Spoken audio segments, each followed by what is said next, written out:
Ibu sekalian yang dirahmati oleh Allah Subhanahu wa taala, pada pagi hari ini saya ingin mengajak kepada kita semua untuk kembali mengingat tentang diri. Karena secara umum manusia itu memang dalam hidupnya itu selalu disibukkan dengan berbagai macam hal-hal yang sesungguhnya itu adalah merupakan sesuatu yang datang dari luar, sehingga dengan berbagai macam kesibukan kita, apalagi kalau kesibukan kita itu berkaitan dengan persoalan duniawi yang memang tidak akan pernah ada habisnya, karena memang sifatnya manusia ini adalah mereka hanya melihat yang nampak saja dari kehidupan di dunia ini. Jadi pemikiran manusia ini adalah selalu bersifat materi, dan manusia itu mencari kepuasan dengan materi tersebut, sehingga memang kalau diikuti maka tidak akan ada habisnya. Bahkan kata Imam Al-Ghazali itu, kalaulah manusia itu memenuhi keinginan isi perutnya, maka sampai kapanpun itu nggak akan bisa selesai. Artinya manusia nggak akan pernah puas. Dalam urusan dunia ini kan begitu ya, Bapak Ibu sekalian ya. Kalau sudah punya satu, maunya dua. Kalau sudah punya dua, maunya tiga. Apalagi sekarang ini teknologi udah luar biasa. Ya.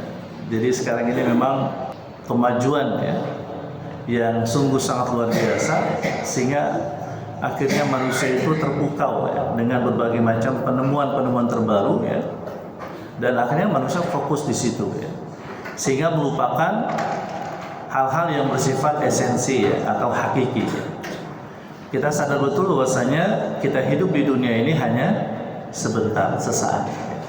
Kata Allah, ka'annahum yauma yarawnaha lam yalbathu illa asyiyatan aw duhaha.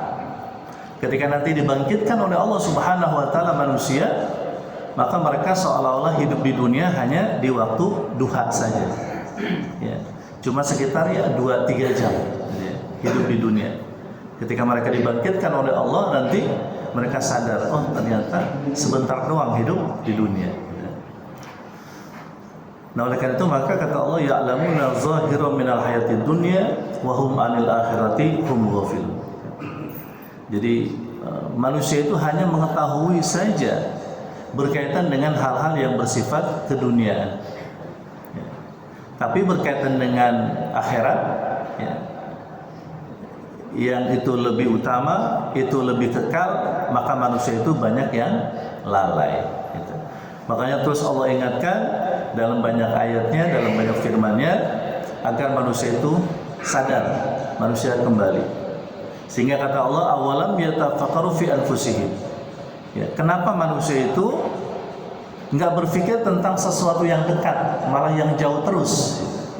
Yang dekat itu apa, Bu? Diri kita sendiri. Gitu. Nah, pertanyaannya, selama ini sudahkah kita mengenal diri kita sendiri? Ya, padahal ada sebuah ungkapan ulama, apa katanya?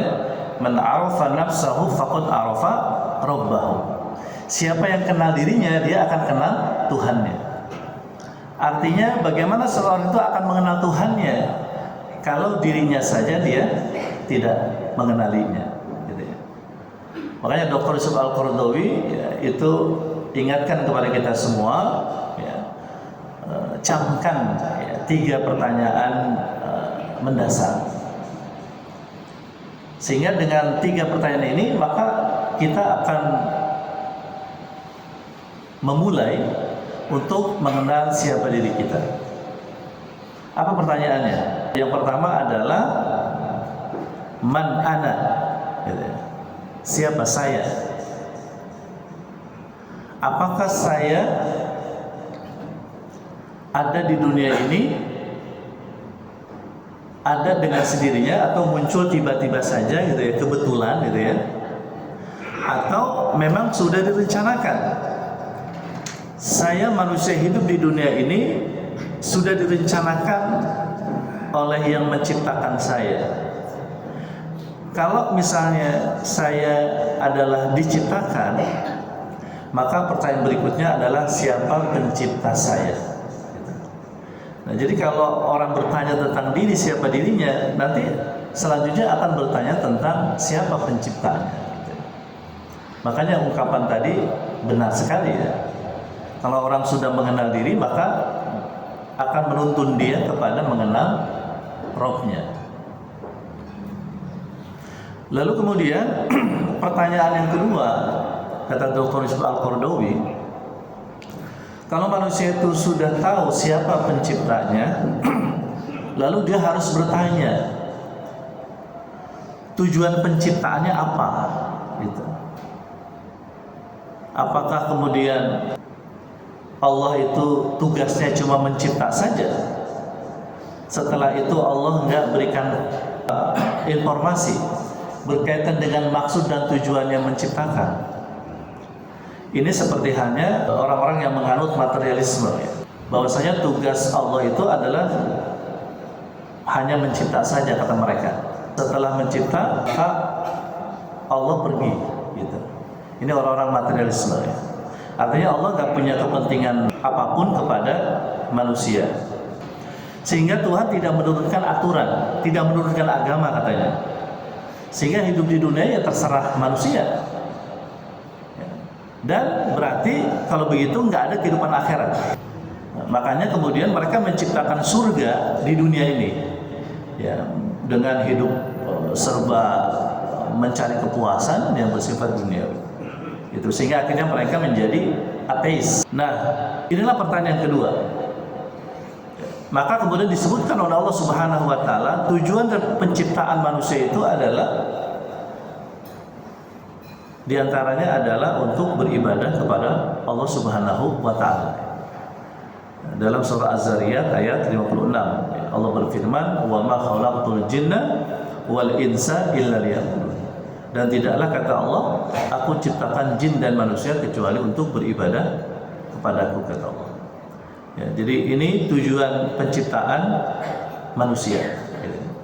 Jadi pertanyaan kedua itu terjawab, yaitu untuk apa manusia diciptakan? Oh, ternyata punya tujuan. Ya. Sebenarnya sama juga dengan ini, Bapak Ibu sekalian. Kalau kita misalnya membeli sebuah produk, apalagi produk elektronik, ya, maka yang namanya produk elektronik itu sudah pasti setiap produk itu pasti ada buku panduannya, ya. Manual book, ya, buku panduan, ya. Atau handbook, ya, buku pegangan, sehingga satu produk itu bagaimana kita menggunakannya, ya. Misalnya memulainya, on off-nya, ya, cara menggunakannya itu diatur di dalam buku panduan. Bayangkan kalau seandainya ada sebuah produk dihasilkan nggak ada buku panduannya, yang ada pasti trial and error kita menggunakannya. Gimana caranya nih? Kadang-kadang kita bingung juga, ya. Ada handphone keluaran terbaru misalnya, beda dengan yang kita punya sebelumnya, gitu. Itu kan kita mesti baca buku panduannya, gitu. Kalau nggak baca buku panduannya, maka tersesat kita. Kita nggak bisa menggunakannya. Gitu. Apapun yang diciptakan oleh manusia itu perlu ada yang namanya buku panduan. Gitu. Nah, itu produk ciptaan manusia. Bagaimana dengan produk ciptaan Allah Subhanahu wa taala? Ya, yang menciptakan apa yang ada sekarang ini, ya, kebudayaan yang hadir, ya, peradaban yang hadir ini kan semua adalah ciptaan manusia. Manusia sadar sudah menciptakan sesuatu yang hebat. Nah, berarti manusianya lebih hebat. Siapa yang menciptakan manusia? Allah. Berarti Allah lebih hebat dari segalanya.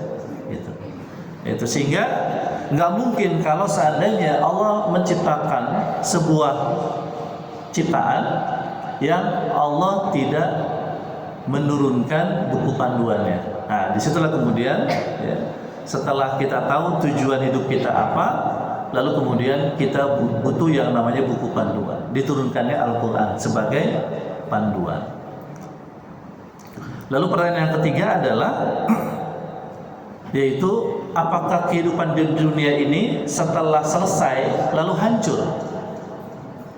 Artinya tidak ada pertanggungjawaban, ya. Tidak ada kehidupan akhirat. Nah, itu pertanyaan berikutnya. Ya. Kalau memang nggak ada kehidupan akhirat, berarti kan selesai kehidupan. Gitu. Tapi menurut keyakinan kita sebagai orang beragama, maka sesuai dengan informasi dari Allah Subhanahu wa taala, ya, bahwasanya kehidupan di dunia ini kita ini hanya sebentar saja, sesaat saja. Akan ada nanti kehidupan akhirat yang lebih utama dan lebih kekal. Nah, itu Bapak sekalian, 3 pertanyaan filosofis yang semuanya itu sebetulnya adalah merupakan berbagai macam hal-hal yang sampai saat ini belum dijawab oleh ilmu pengetahuan. Jadi ilmu pengetahuan dan teknologi itu belum bisa menjawab secara menyeluruh tentang berbagai macam pertanyaan-pertanyaan mendasar tadi, ya. Jadi selama ribuan tahun manusia belum bisa mengungkap siapa diri mereka sesungguhnya.